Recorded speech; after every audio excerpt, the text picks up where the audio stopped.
wabarakatuh. Selamat datang di channel Televisi Syari. Pada kesempatan kali ini, kami akan menampilkan berita-berita terkini dan bermutu. Lalu akan menampilkan pementasan yang sangat menarik dan lucu. Bismillahirrahmanirrahim. Selamat menyaksikan.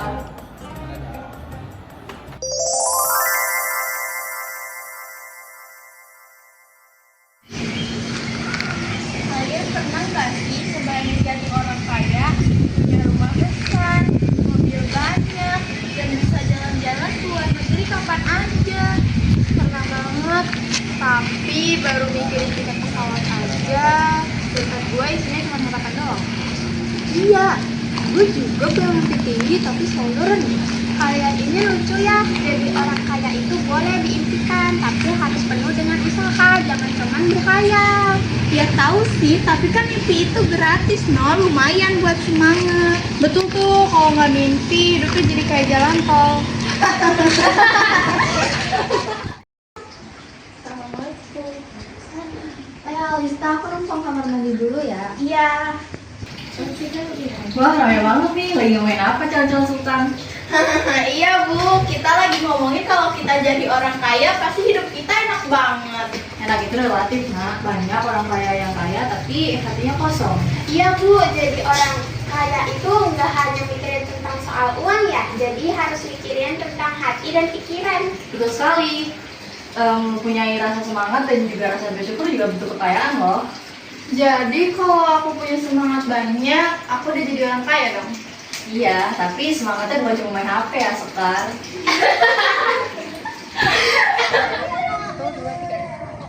Gue jadi mikir ya, kalau nanti gue sukses, gue mau bantu banyak orang lain juga. Keren Wak, itu baru namanya orang kaya sebenarnya, bisa bikin orang lain bahagia. Aku juga mau, aku mau bikin tempat belajar buat anak-anak yang kurang mampu. Gue mau bikin donat yang banyak, terus gue bagiin deh secara gratis ke anak-anak yang kurang mampu. Apa hubungannya sama donat? Kan gue suka donat. Ibu seneng nggak ya? Kalian udah bisa berpikir dengan besar, tapi hatinya masih baik. Nah, itu namanya orang kaya. Kalau punya banyak.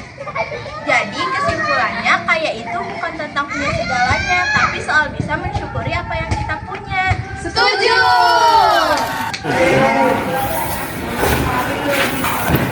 Aduh! Siapa sih yang dari matahari kenceng ini? Panas banget. Aduh Pak, nanti saya lama-lama jadi gosong nih, kulitnya kayak bata. Malu mulu. Nggak apa-apa tuh Pak, gosong. Yang penting mah makanan datang. Kalian jangan mikirin makanan terus apa, kerja dulu dong baru makan. Kalau misalnya kuliah kayak kalian, nanti proyeknya bisa selesai tahun depan. Bener juga sih, tapi aku juga udah lapar.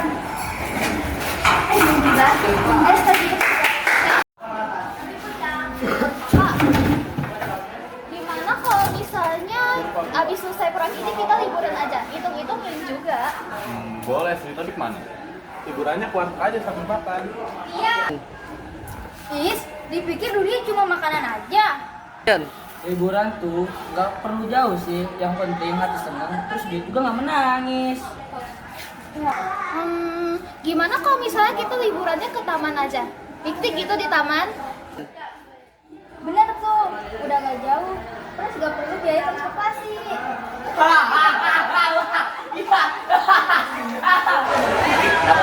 Kalian tahu gak sih kalau misalnya besoknya ada event gitu?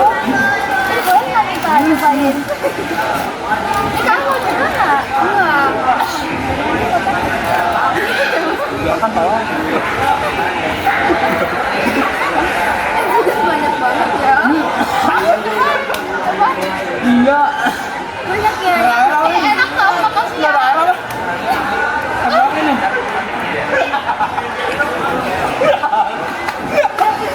Dah. Gila, kita keren banget. Kita udah pagi sampai kerja. Bercanda, itu keren banget. Ya kan, gue paling bahagia. Itu tuh soalnya bareng teman-teman terbaik. Dan makanannya enak-enak. Nah, makanya yang penting itu bukan tempatnya, tapi kebersamaan dari kita semua. Nah, Bang Mainan Klub itu adalah Bang Mainan kita.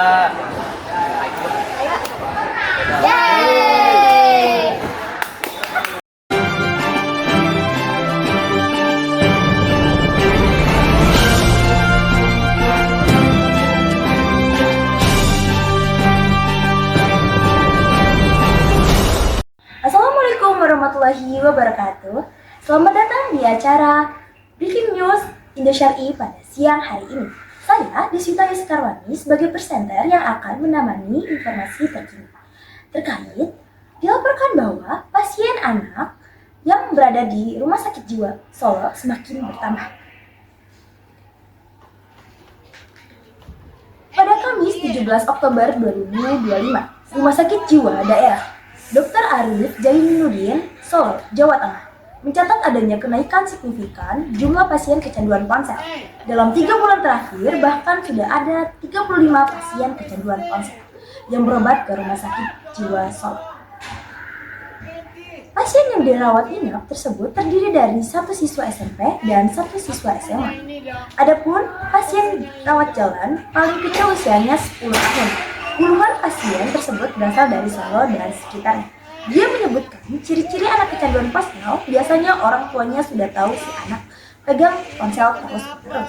Selanjutnya, anak sudah tidak bisa dilakukan fungsi tugasnya sebagai anak sekolah seperti membolos sekolah, tidak mau sekolah, tidak mau belajar. Selain itu, anak mengalami gangguan emosi dan kesulitan tidur. Bersama partner saya, Nikanor Widi. Apakah sudah ada di lokasi? Tes masuk. Baik. Perkenalkan, saya Nikanor Widi dari Syariah Breaking News, sudah berada di lokasi yakni Jiwa Solo. Baik, langsung saja kita wawancarai salah satu ibu dokter yang ada di lokasi. Halo Ibu, boleh perkenalkan namanya siapa? Perkenalkan, nama saya Dr. Syafa Almira. Baik, Ibu sudah berapa lama bekerja di sini?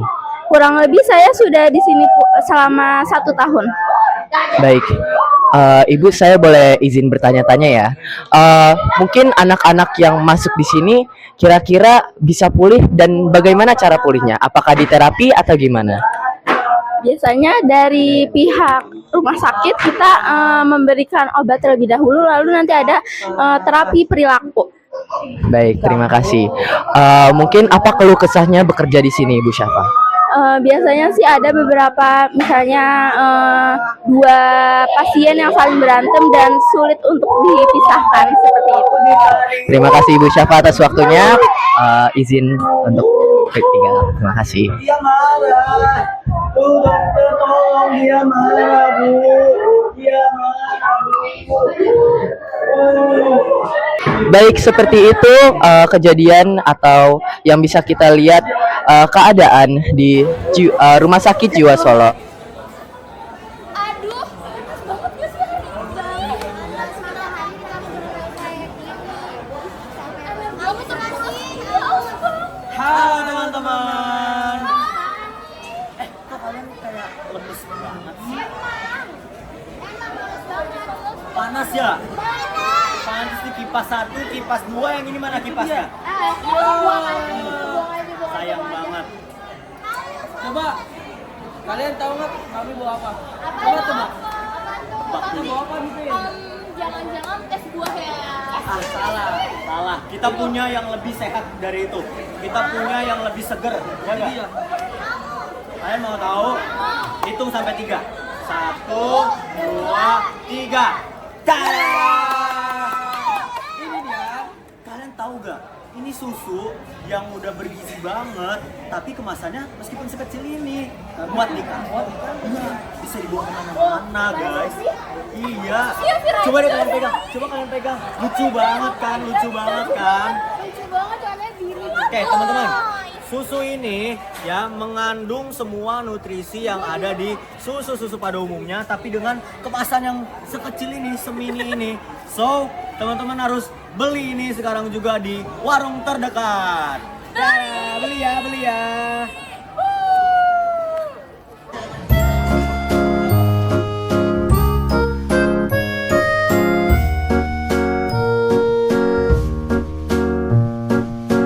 Good job.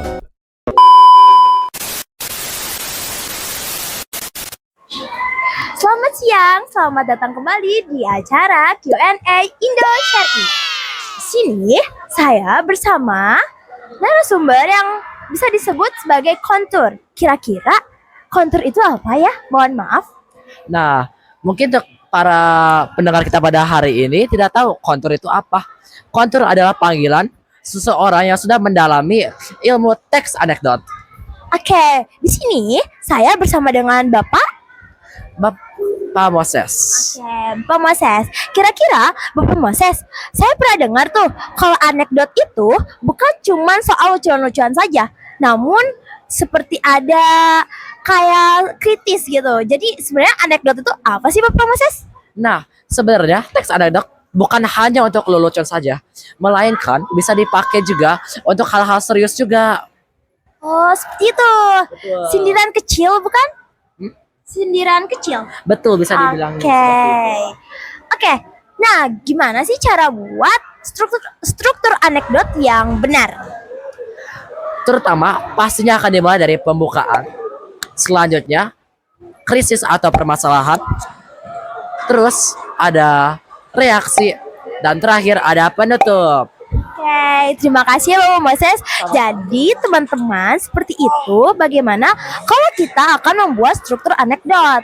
Nah, untuk sekarang selesai di Q&A kali ini. Terima kasih Bapak Moses. Sama-sama.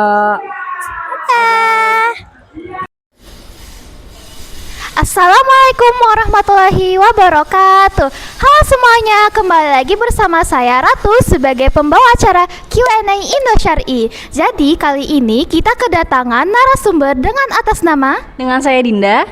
Baik, Kak boleh mohon waktunya sebentar? Boleh?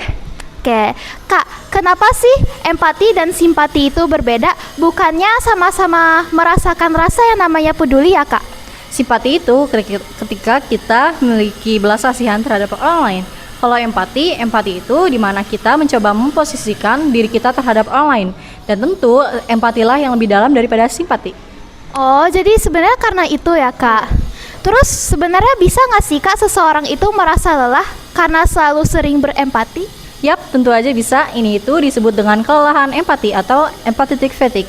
Ini tuh terjadi ketika kita terlalu sering menyerap emosi orang lain tanpa menenangkan diri sendiri. Oh, jadi sebenarnya begitu ya Kak. Terima kasih ya Kak untuk waktunya. Iya, sama-sama. Baik, sekian dari acara Q&A Indo Syar'i. Sampai jumpa kembali. Wassalamualaikum warahmatullahi wabarakatuh. Bye-bye. Ayo gas lah. Sumpah, aduh tugas di Trasek masih nombok lagi. BTW si Ardi, si Alvin kemana dah? Tahu tuh. Oh. Tuh dia bocah. Sini nggak ketumbe. Ah, lama. Iyalah. Ngefans kerja tugas lu. Kerja kelompok cuma nama doang. Tahu, mau nilai tapi gak mau kerja. Tahu biasaan. Santai aja sih. Apa sih orang teh ya? Biarin kerjain udah nggak normal emang itu kena mental tuh. Ini gampang gitu ya? Iya ayo kita berarti gini nama dulu aja ya yang paling gampang. Emang iya gak sih semua? Oh iya guys, kita dapat nilai 95 tahu. Oh iya. Emang kita tuh pinter banget sumpah. Aduh bangga. Makasih. Aku juga gak ada sih. Lah siapa suruh gak kerja? Enak aja. Tahu makanya kerja.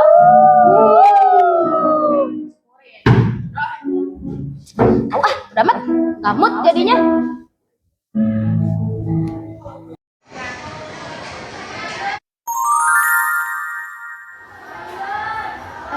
Capek banget gak sih hari ini tuh? Banget. Di sini adem ya, dunia kayak berhenti. Ya, di sini sangat nyaman ya. Aku cuman mau duduk di sini tanpa mikir apa-apa. Guys, kalian kesini tiap hari juga? Iya, biar bisa nafas dulu. Iya, biar nggak gila juga. Ya, maaf aku sedikit pendiam sih, tapi di sini lumayan nyaman. Aku di sini cuma mau duduk karena kalian. Sama. Aku capek, pura-pura kuat terus. Ya, salah sedikit langsung diledekin. Lututku belum sembuh dan aku masih tidak berguna. Aku tuh sering senyum, padahal aku nangis kalau sendirian. Aku juga mau sempurna, tapi rasanya makin jatuh. Boleh gak sih buat 1 hari aja kita istirahat? Kita nggak harus kuat tiap hari kan? Enggak, gak harus. Udah, pelan-pelan aja, nggak apa-apa kok. Makasih ya udah dengerin aku. Ternyata aku nggak sendirian. Dan kalau kita jatuh, kita bisa bangkit berdiri lagi. Sekarang kita duduk bareng-bareng lagi di sini. Kadang, hidup bukan tentang siapa yang paling cepat, tapi siapa yang berani berhenti untuk bernafas sebentar, karena indah akan datang pada waktunya. Kakak, boleh spill outfitnya gak? Salvo kardigannya bagus banget. Boleh dong. Dari siapa dulu nih? Dari kamu deh, kamu boleh.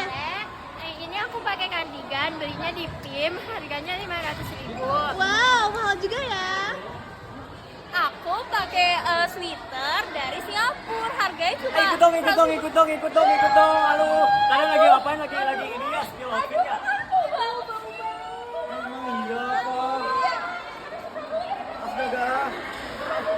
Ini wangi sih? Iya, ini wangi loh. Itu parfum apa? Jadi kita pakai parfum Sylvania. Parfumnya tahan berapa jam guys? 8 jam. 8 Wow jam? banget guys. Itu 1 kali semprot. Iya. 1 kali semprot aja udah 8 jam. Apalagi 2 kali semprot. Wow. Makanya biar lu pada nggak bau lagi nih pakai nih. Beli. Oke deh, nanti kita beli ya. Iya, nanti kita beli. Oke, jadi kita harus beli parfum apa namanya? Sylvania.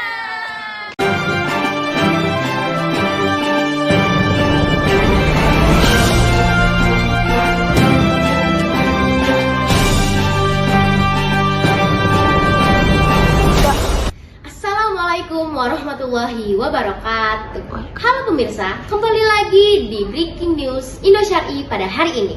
Saya sebagai presenter Safa Alzena Kusuma Hakim akan membawakan sebuah berita yang berjudul Anak Kecanduan Handphone Hingga Lupa Orang Tuanya.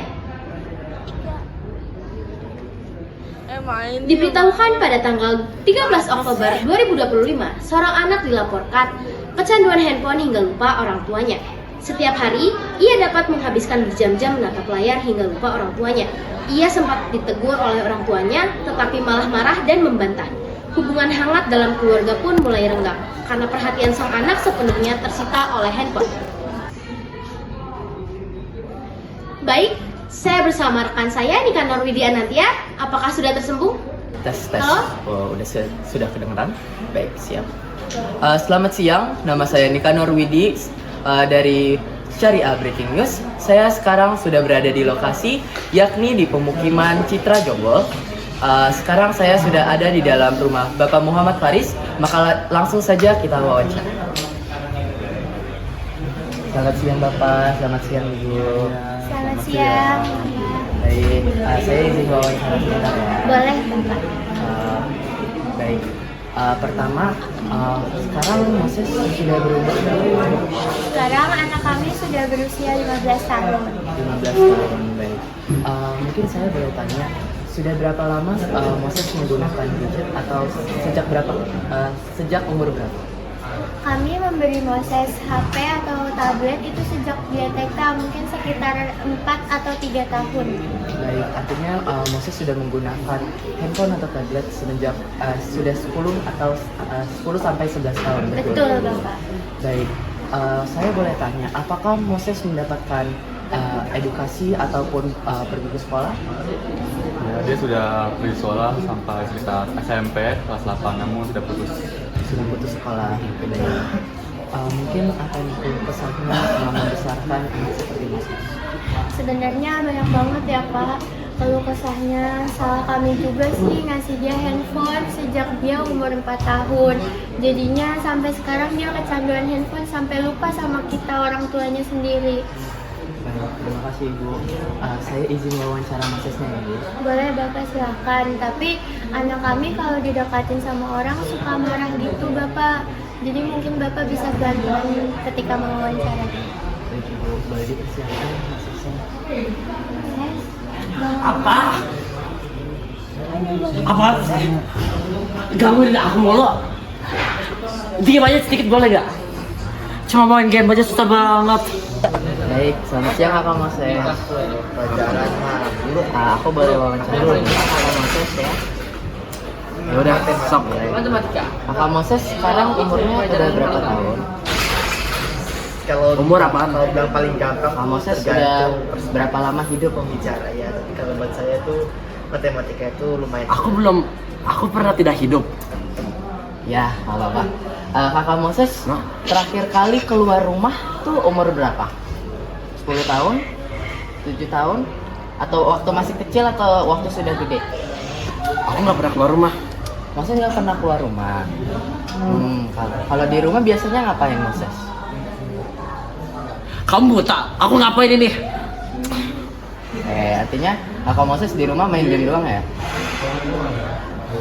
Apalagi saya main game. Ini menurut kamu ini apaan? Oke, makasih atas waktunya ya Kakak Moses. Baik, seperti itulah di rumah Bapak Muhammad Faris. Untuk selanjutnya silakan kembali ke studio. Terima kasih. Halo semuanya, perkenalkan nama saya Ratu Kayasa. Jadi di sini kita akan bertemu salah satu narasumber kita yaitu Kak Nazwa. Halo. Jadi Kak, boleh nggak minta waktunya sebentar? Boleh dong. Oke, makasih ya Kak. Jadi Kak, aku punya beberapa pertanyaan. Kakak bisa menjawab tidak? Bisa. Jadi Kak, kenapa sih teks eksposisi itu boleh nggak sih kalau misalnya kita tuh mengajukan pendapat kita tapi tanpa data yang statistik? Menurut aku, eksposisi tidak wajib berisi data statistik atau argumennya berdasarkan fakta atau logika yang masuk akal.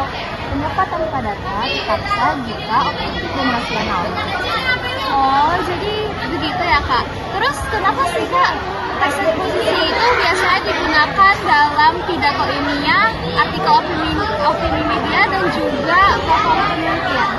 Karena teks eksposisi menjelaskan informasi yang jelas, logis, dan objektif sehingga dapat memudahkan pembaca atau pendengar dalam memahami isi pesan. Oh, oke deh Kak. Makasih ya Kak untuk waktunya. Jadi kamu udah tahu kan apa itu teks eksposisi? Udah Kak, udah ngerti banget kok Kak. Makasih ya Kak karena udah menjawab pertanyaan aku. Oke, sama-sama. Lu sih Will, kita jadi susulan kan? Emang kenapa sih lu nggak masuk waktu itu? Sih kan gue udah bilang kemarin kan di grup aku sakit. Kamu juga kenapa gak masuk? Aduh Will, kalau gua ceritain kemarin kenapa gua nggak masuk ya Will. Singkat cerita, gua bolos.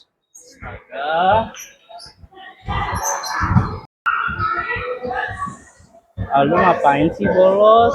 Gak tahu hari penting. Dimarahin gak lu? Gimana ya? Kalau dimarahin sih dimarahin sama ya tau lah itu sama guru kimia kita. Siapa sih guru kimia kita? Bu Zora tuh resek banget orangnya. Gak suka gua.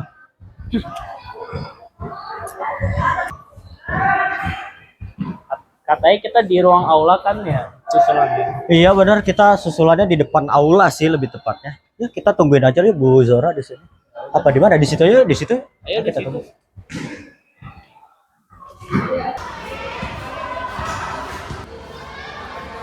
Will, semangat ya Will. Kita mau kimia. Ayo anak-anak. Ayo anak-anak kita ujian susulan. Di tangan aja Bu. Iya, Gak jadi di sini.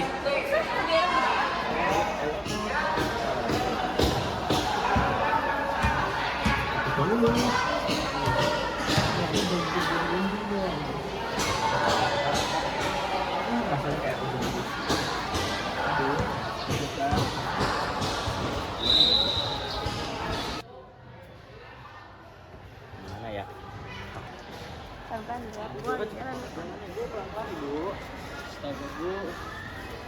Kita di mana, Bu? Kita di sini aja anak-anak, kalian sambil duduk. Oke, Bu.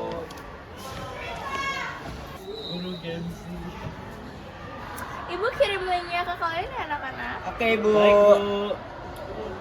Sudah ibu kirim ya, apakah sudah masuk? Udah masuk, Ibu, masuk, Ibu. Ayo kita kerjain. Waktu kalian 30 menit ya. 30 menit aja. Itu soalnya dikit kok. Dikit. Oke.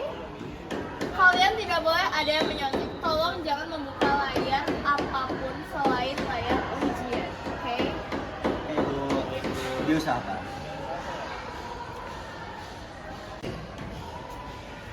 Anak-anak, ibu izin ke toilet dulu ya. Oke, Bu. Tolong jangan buka layar lain selain layar ujian. Ingat itu. Baik, Ibu.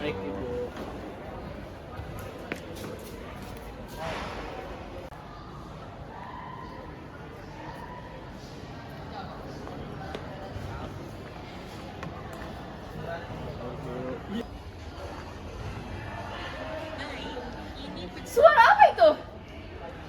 Bu, Alvin menggunakan Google, Bu. Alvin, kenapa kamu menggunakan Google?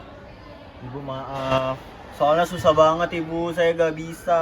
Bagaimana sih? Kan materinya sudah kita ulang-ulangi loh sebelumnya. Bahkan lebih dari 3 pertemuan. Ibu, saya nggak paham sama kimia, Ibu. Maaf. Sudahlah, saya hubungi wali kelas kalian.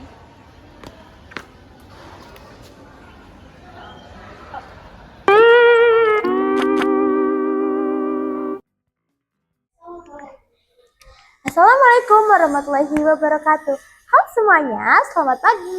Kembali lagi nih di acara Q&A Indo Syar'i. Kali ini kita kedatangan tamu sebagai komikus atau yang biasa dipanggil sebagai kartunis. Kira-kira itu pembuat apa ya? Ya, kami itu pembuat komik strip. Oke, pembuat komik strip dengan ibu siapa atau teteh siapa? Syafa Almira. Oke.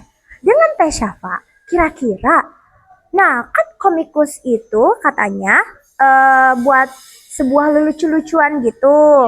Apakah itu hanya untuk lelucuan saja? Jadi komik strip itu bedanya sama komik biasa itu dia lebih singkat biasanya, cuman berisi 3-6 panel.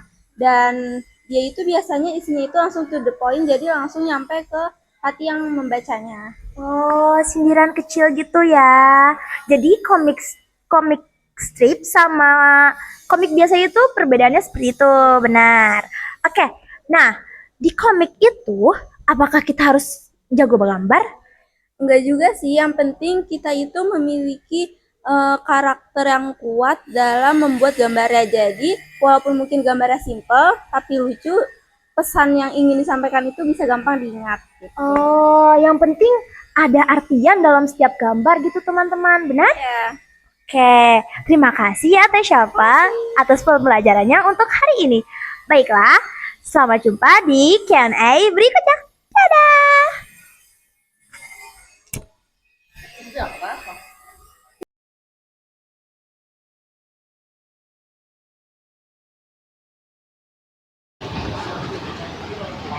Adem banget hari ini ya. Cocok nih buat aku berlayar.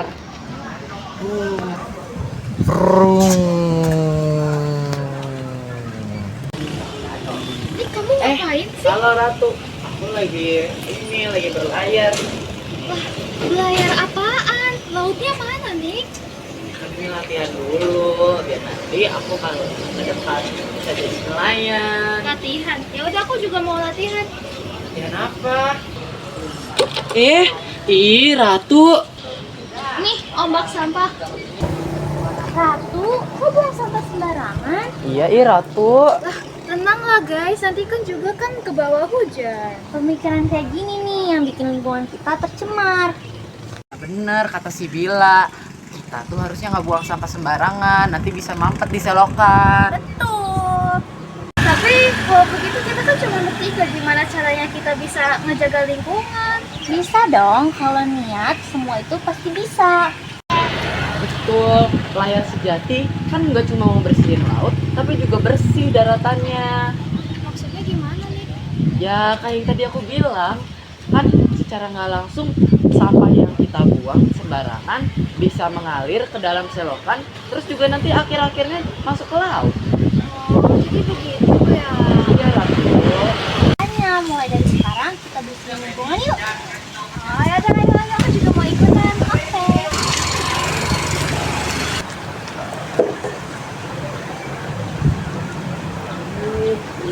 Udah. Itu padahal artinya lagi ada mesin, parah banget. Rasanya capek banget tapi puas tau. Tuh kan, indah kan? Nah, makanya itu kita harus jadi pelayar lingkungan. Pelayar lingkungan apa lagi nih? Pokoknya pelayar sejati itu kan yang membersihkan lingkungan. Oh, setuju. Yaudah yuk kita balik ke kelas aja yuk. Ayo. Ayo. Yuk ke kelas.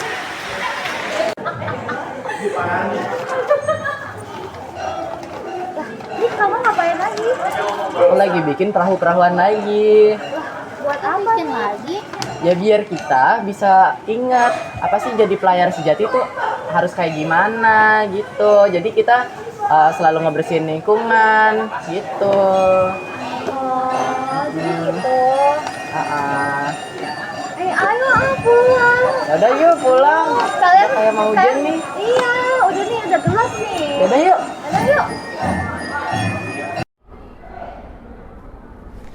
Assalamualaikum warahmatullahi wabarakatuh. Halo teman-teman, kembali lagi nih di Q&A Indo Syar'i pada hari ini. Hari ini kita bersama Teh. Dengan saya Dinda. Oke Teh Dinda, saya izin ya untuk mewawancari Anda. Boleh dong. Oke teman-teman, tema hari ini tentang infografik. Nah, infografik ini sering banget nih berseliweran di sosmed. Nah, kira-kira itu tujuannya buat apa sih Teh? Infografik itu cara kita buat menjajiin data dan juga informasi biar lebih gampang dicerna daripada kita pakai angka-angka terus yang bikin bosen terus kayak kurang gitu kan. Lebih baik kita visualisasikan dengan menambahkan warna dan juga ikon. Itu. Oh, kayak gitu Teh. Nah, gimana sih cara buat infografik yang menarik, yang keren dan dapat dicerna oleh penonton-penonton biar lebih mudah gitu? Nah, kalian ini bisa mulai dari pemilihan warna yang enak dilihat dan juga teksnya itu gak usah dipanjang-panjangin, fokus aja ke intinya biar pembaca itu betah baca sampai akhir. Ah, gitu teman-teman. Terima kasih ya Teh. Sama-sama. Oke, untuk pembelajaran hari ini semoga kalian bisa dapat memahami apa itu infografik yang sebenarnya. Dan kembali lagi di Q&A Indo Syar'i berikutnya. Dadah teman-teman. Terima kasih ya Teh. Ya, sama-sama. Terima kasih sudah menyaksikan dari awal sampai akhir. Wassalamualaikum warahmatullahi wabarakatuh.